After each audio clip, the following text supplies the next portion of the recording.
The date was October 15, 2003.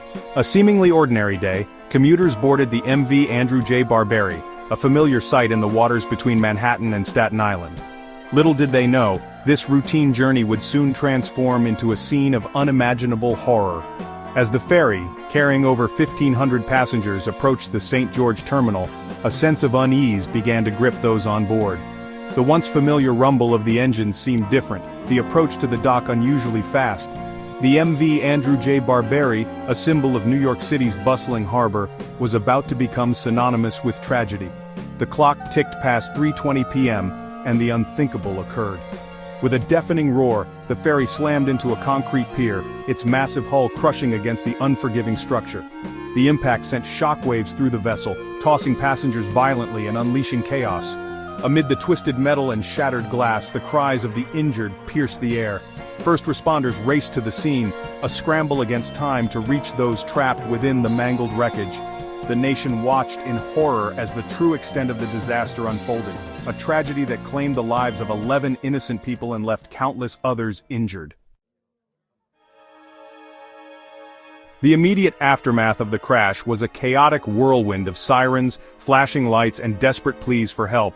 First responders worked tirelessly, their efforts hampered by the sheer scale of the devastation. The injured, many in critical condition, were rushed to nearby hospitals, their lives hanging precariously in the balance. As the dust settled and the initial shock subsided, the true human cost of the tragedy came into sharp focus. 11 lives were tragically cut short, leaving behind families shattered by grief and inconsolable in their loss.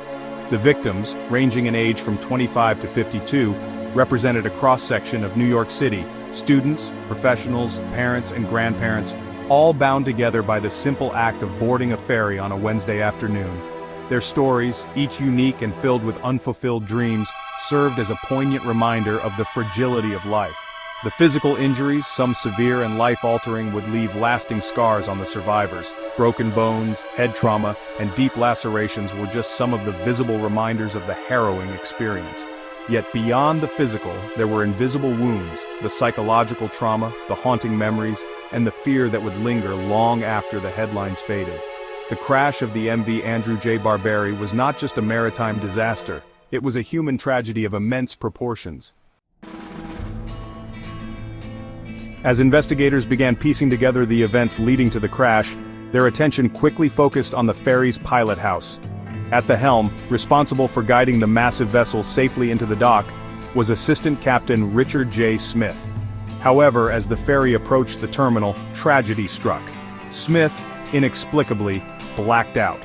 The blackout, later revealed to be a consequence of a potent cocktail of prescription painkillers and debilitating fatigue, had catastrophic consequences. Smith, entrusted with the safety of over 1,500 lives, was incapacitated at the most critical moment, leaving the ferry hurtling towards the pier with no one in control. The investigation revealed that Smith had been taking multiple medications, some not cleared for use while operating a vessel, to mask a painful medical condition. Furthermore, his grueling work schedule with long hours and minimal rest contributed to his exhaustion, impairing his judgment and reaction time. The blackout, a tragic consequence of negligence and a disregard for safety protocols, exposed a systemic failure that allowed an impaired pilot to take control of a vessel carrying so many innocent lives. The investigation into the crash uncovered another layer of negligence that compounded the tragedy. The MV Andrew J. Barberi, like many ferries of its size, operated under a two-pilot rule during docking procedures. This rule, designed to ensure safety and redundancy, mandated the presence of 2 qualified pilots in the bridge during critical maneuvers. However, on that fateful day, this crucial safety measure was disregarded. Captain Michael Gansis, the ferry's designated captain, was absent from the pilot house during the approach to the St. George terminal. Instead of being at his post alongside Assistant Captain Smith, Gansis was in the opposite pilot house, a violation of the two-pilot rule. This critical error in judgment meant that when Smith blacked out, there was no one present to take control of the vessel and avert disaster. The captain's absence, a blatant disregard for established safety protocols, removed a crucial layer of redundancy and left the ferry vulnerable to human error. The two-pilot rule, if followed, could have prevented the tragedy. The captain's failure to adhere to this fundamental safety measure raised serious questions about the overall safety culture within the Staten Island ferry system. Section 5 Justice served? The legal repercussions. The tragic crash of the MV Andrew J. Barberi sent shockwaves throughout New York City and beyond, prompting a wave of public outrage and demands for accountability. The legal system, tasked with examining the events leading to the disaster and holding those responsible accountable, faced a monumental task. The investigation, meticulous and far-reaching, exposed a series of negligent actions and systemic failures that contributed to the tragedy. Assistant Captain Richard J. Smith, whose blackout at the helm set the stage for the disaster, faced the most serious charges. He pleaded guilty to 11 counts of seaman's manslaughter, acknowledging his role in the deaths of those on board. The court, recognizing the severity of his negligence, sentenced Smith to 18 months in prison, a sentence that some considered lenient given the magnitude of the tragedy. Patrick Ryan, the ferry director at the time of the crash, also faced legal consequences for his role in the disaster. He pleaded guilty to seaman's manslaughter and failing to enforce the two-pilot rule, acknowledging his responsibility in the systemic failures that contributed to the crash. Ryan was sentenced to 1 year and 1 day in prison, a sentence that underscored the gravity of his negligence. Captain Michael Gansis, despite his violation of the two-pilot rule, was not indicted.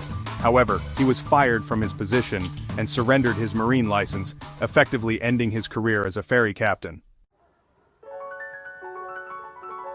Section 6. Scars on Staten Island. The enduring impact.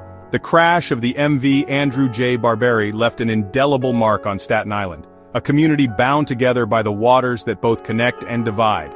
The tragedy, seared into the collective memory of the borough, became synonymous with loss, grief, and a profound sense of vulnerability. The families of the 11 victims, their lives irrevocably altered, navigated their grief with remarkable resilience, honoring the memories of their loved ones while advocating for justice and systemic change. The crash had a ripple effect, impacting not only the families directly affected, but also the first responders, the medical professionals who treated the injured, and the countless individuals who witnessed the horrifying aftermath. The trauma, both visible and invisible, served as a constant reminder of the fragility of life and the ever-present potential for disaster. The St. George Terminal, once a symbol of connectivity and daily commutes, became a solemn place of remembrance. Memorials, both temporary and permanent, sprung up near the site, adorned with flowers, candles, and heartfelt messages, a testament to the enduring impact of the tragedy.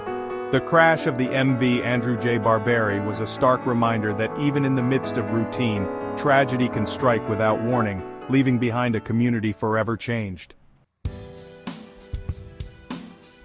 Section 7. Preventing another tragedy. Safety reforms. The crash of the MV Andrew J. Barberi, a tragedy that laid bare systemic failures within the Staten Island ferry system, prompted a wave of reforms aimed at preventing a similar disaster. The investigation's findings, highlighting negligence, lax safety protocols, and a culture of complacency, served as a catalyst for change. The National Transportation Safety Board, tasked with investigating major transportation accidents, issued a series of recommendations designed to enhance safety and prevent future tragedies. One of the most significant reforms was the implementation of a comprehensive safety management system. This system, adopted by the Staten Island Ferry and other ferry operators nationwide, focused on proactive risk management, continuous improvement, and a culture of safety. The safety management system mandated regular safety audits, enhanced training programs for crew members, and stricter adherence to existing safety protocols. The NTSB also recommended stricter licensing and certification requirements for ferry pilots, including mandatory drug and alcohol testing, and more frequent medical evaluations. These stricter requirements aimed to ensure that only qualified and fit individuals were entrusted with the responsibility of operating these vital vessels. The reforms, implemented in the wake of tragedy, represented a significant step towards creating a safer and more accountable ferry system. However, the long-term success of these reforms relied on a sustained commitment to safety, rigorous oversight, and a culture of continuous improvement. Section 8, a final farewell. The Andrew J. Barberi's decommissioning. The MV. Andrew J. Barberi, once a familiar sight plying the waters between Manhattan and Staten Island, became indelibly linked to the tragic events of October 15, 2003. The ferry, its name synonymous with the disaster, underwent extensive repairs and modifications before returning to service. However, the shadow of the tragedy lingered, a constant reminder of the lives lost and the enduring impact on the community. In 2023, after 2 decades of service, the MV Andrew J. Barberi was decommissioned, its time on the Staten Island ferry route coming to an end. The decision to retire the vessel, while practical given its age and the availability of newer ferries, carried symbolic weight. For some, the ferry's retirement represented a symbolic closure, a way to move forward from the shadow of the tragedy. Others viewed it as a necessary step to ensure the safety and reliability of the ferry system. The MV Andrew J. Barberi was sold at auction in June 2024, its final voyage a far cry from the bustling commuter route it once served. The ferry's sale marked the end of an era, a tangible reminder of the passage of time and the enduring legacy of the tragedy. Section 9. Echoes of the Past, the 2010 Crash. The decommissioning of the MV Andrew J. Barberi did not erase the memory of the 2003 tragedy or the lessons learned. The Staten Island ferry, despite the implementation of significant safety reforms, remained vulnerable to human error and mechanical failures. In May 2010, a chilling reminder of the past unfolded as the Andrew J. Barberi, the same vessel involved in the 2003 disaster, was once again at the center of a crash. The 2010 incident, while not as deadly as its predecessor, resulted in injuries to over 40 passengers. The cause, attributed to a mechanical failure within the ferry's propulsion system, highlighted the ongoing challenges of maintaining a safe and reliable ferry service. The 2010 crash served as a stark reminder that safety is an ongoing process, requiring constant vigilance, investment, and a commitment to learning from past mistakes. The echoes of the 2003 tragedy, reverberating through the 2010 crash, underscored the importance of continuous improvement, rigorous oversight, and a culture of safety within the Staten Island ferry system and beyond. The lessons learned from these tragedies, etched in the memories of those affected, served as a solemn reminder that the pursuit of safety is a journey, not a destination.